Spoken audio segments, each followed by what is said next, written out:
Tesla earnings. What is Jamie Dimon, or more specifically, Jamie Dimon warning about? Talk about durable goods, PMI, mortgage demand. We'll give you some numbers around rent growth for apartments and single family. But most importantly, I want to highlight an interview that I was a part of on the Financial Firefighters YouTube channel. Folks, do yourself a favor. Financial Firefighter just published our discussion. It was amazing. I shared some stuff in that discussion that I've never shared before. So again, if you want to know a little bit about what makes me tick, what drives me every day, go on over to the Financial Firefighter, give him a subscribe. Let's see if we can't get him over 500 subs today. That would be wonderful. Again, thank you for that opportunity. So let's get into it. Let's get into Tesla first. Again, as I've said many times, I would never touch Tesla stock. It is one of those companies that just is driven by passion. Either you hate them or you love them. And it is fun for me to watch from afar. So what happened on Tesla? Well, first and foremost, they missed on revenue. They missed on earnings. But yet they just talked about ramping up expectations for an affordable EV at $25,000, folks. And again, I find it comical. I really do. I think it is so funny. How many times has Elon Musk over the years talked about something and it's taken years and years to come? I just think it is comical that he keeps playing the same game and people keep falling for it. It's like, wow, what a cult he has created. And again, lots and lots of passionate people doubling down, this, that, the other. Yeah, revenue down. Revenue is down 9%, but hey, you're going to make an affordable car. And oh, by the way, layoffs, we're going to save $1 billion. I just think it's funny. But hey, if you own Tesla, congratulations, you are up big this morning. Let's move on to some other earnings while we have them. We got Visa. Visa beat top line, bottom line. What I was looking for in Visa's earnings was volume, payment volume. And payment volume is up 8%. We're still charging. We are still transacting. So payment volume up. Hilton was one of those companies I looked at over the weekend and I highlighted as one to watch.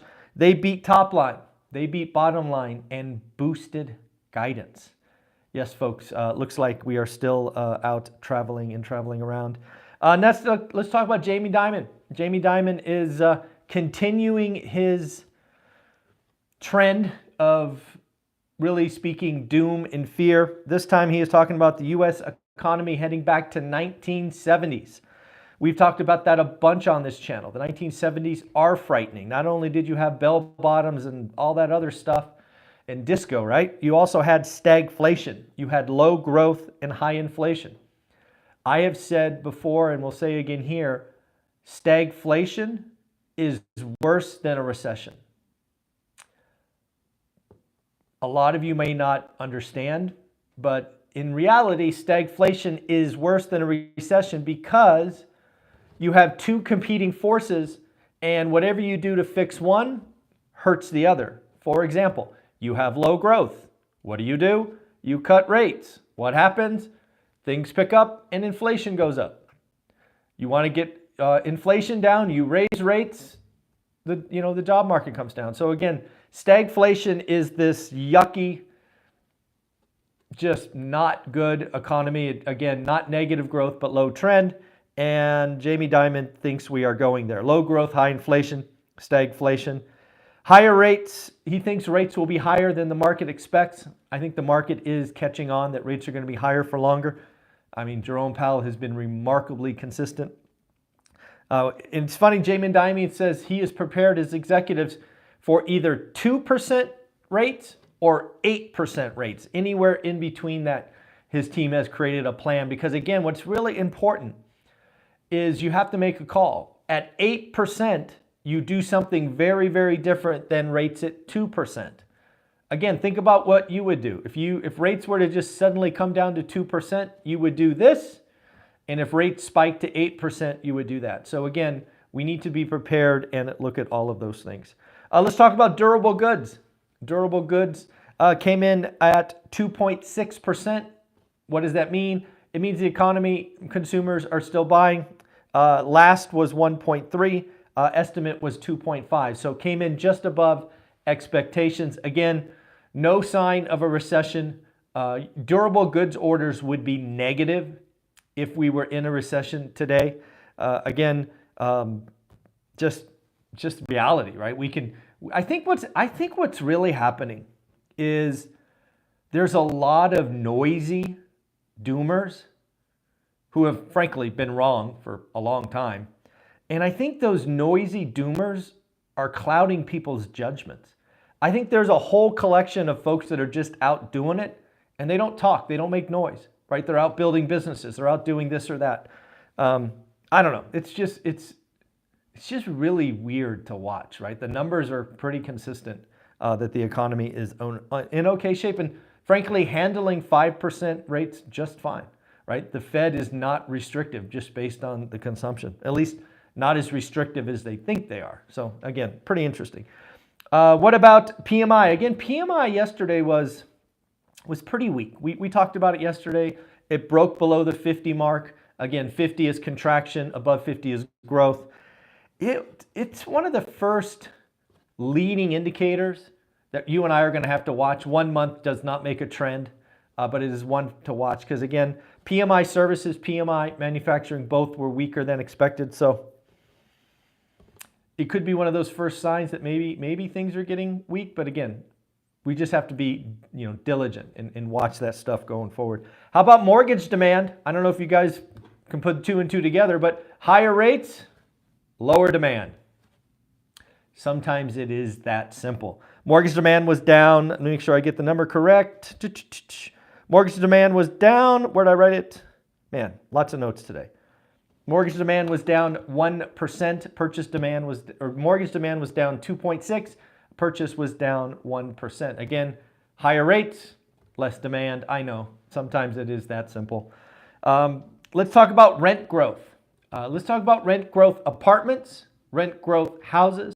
I will give you the top 3 markets for apartments and houses. And I got to tell you, I would not have guessed any of these.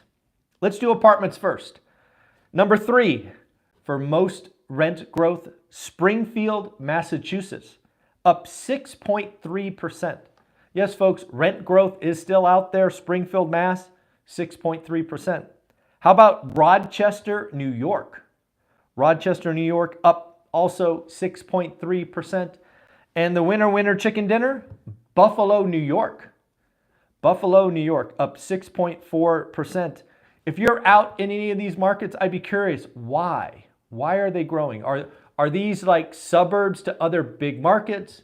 Are these, towns that didn't have rent growth the last couple of years? What is going on in Buffalo, New York, up 6.4%? Wow, crazy. Well, looks like somebody would have guessed it. Congratulations. All right, how about single family homes? It's weird, right? The number 1 apartments are the Northeast. Let's go single family homes. Number 3, Savannah, Georgia. Savannah, Georgia, up 9.9%. Again, folks, remember single family rental is different than multifamily, even though the experts want to put them together. They are just not. Again, Savannah, Georgia in 3rd place at 9.9, almost 3.5% above Buffalo, which was the number 1 apartment. So again, remember, houses and apartments, not the same thing.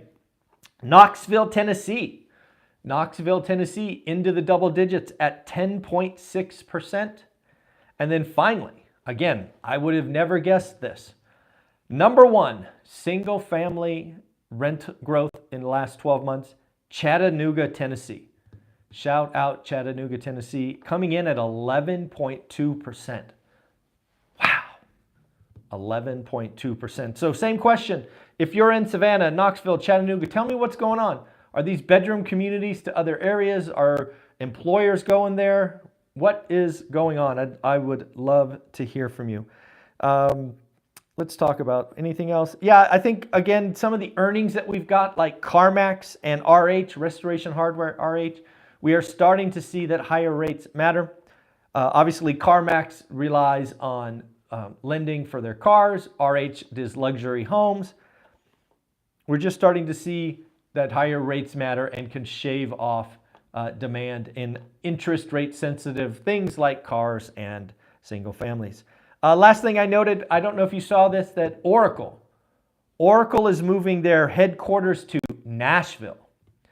Initially, when I read that article, it was like, oh, wow, Oracle is leaving California? Because again, Oracle is right up the 101 in Redwood City from my house, like 20 minutes.